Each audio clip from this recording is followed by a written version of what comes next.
Well, hello friends and followers. The part came in for the Ten-Tech 962 power supply. So I was able to get the rectifier in there, and now you turn this thing on and works dependably. You turn it off and the capacitors are still charged up. Takes a while to go off, so that's a good sign. At any rate, here's what was bad. The rectifier was a shot. This is the new one that I got from the China communists on Amazon. And this thing is supposedly rated for 50 amps at 1000 volts.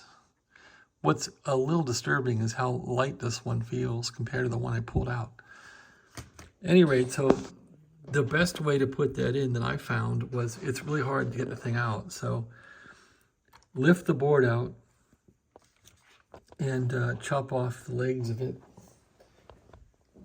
So just get some wire dikes and chop off all legs. And of course, unscrew the thing and get it out. So this has two spacers that are in series, and there's some heat shrink compound on the bottom of it. So anyway, the way to get this thing soldered in properly is clear off all these connections and simply insert the rectifier into here. And then put the bolt through and just tighten it up a bit. You can see I'm only finger tight here, but get it tightened up a bit. Put the board back in and get everything as to where it would sit when this thing's all together. And then begin your soldering, and that will make sure that it's all lined up and level. And once you tighten everything up for real, it's not going to stress the board out. So that's what I did. That's really all it took to fix this power supply, I think.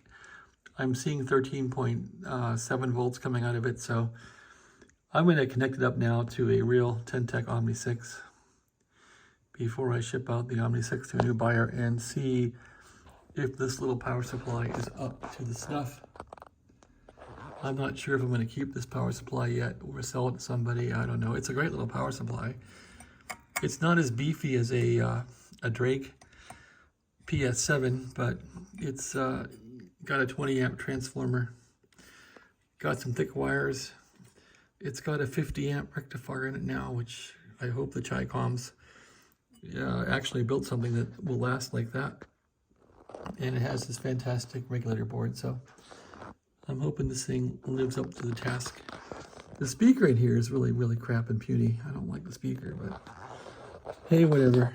We'll see if she goes. So time to give it a shot.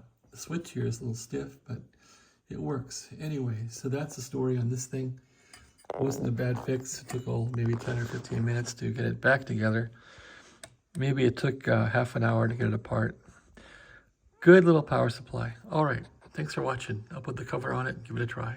Have a nice day.